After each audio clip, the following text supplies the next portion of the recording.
Praise the Lord. പ്രിയമുള്ളവരെ, കർത്താവ് സമൃദ്ധിയായിട്ട് അനുഗ്രഹിക്കട്ടെ, കൃപയിൽ സൂക്ഷിക്കട്ടെ.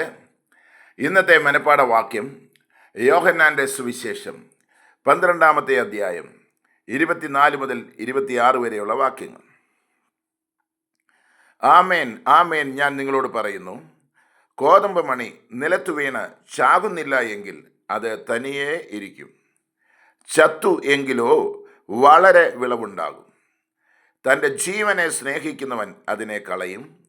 ഇഹലോകത്തിൽ തൻ്റെ ജീവനെ പകയ്ക്കുന്നവൻ അതിനെ നിത്യജീവനായി സൂക്ഷിക്കും.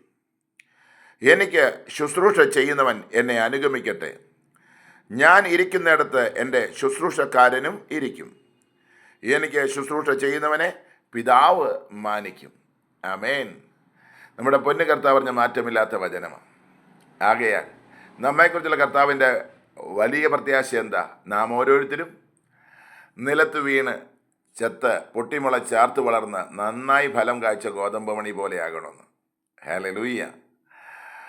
അതിനുവേണ്ടി നാം നമ്മെ സ്നേഹിക്കുന്നവരാകരുത്, പിന്നെയോ നമുക്ക് വേണ്ടി പ്രാണൻ തന്ന നല്ല കർത്താവിനെ സ്നേഹിക്കുന്നവരാകണം. മാത്രമല്ല, കർത്താവിനെ സ്നേഹിച്ച് അവനെ ശുശ്രൂഷിക്കുകയാണെങ്കിൽ കർത്താവ് പറയുക, നീ എന്നെ അനുഗമിക്കുന്നവനാകും. ഞാൻ ഇരിക്കുന്നിടത്ത് എൻ്റെ ശുശ്രൂഷക്കാരനെയും ഇരുത്തും. എനിക്ക് ശുശ്രൂഷ ചെയ്യുന്നവനെ പിതാവ് മാനിക്കും.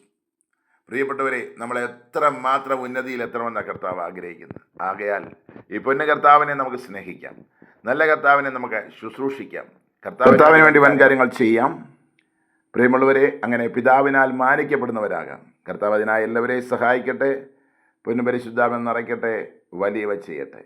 ആമേൻ. ഈ മനപ്പാഠവാക്യം പഠിക്കാൻ മറക്കല്ലേ.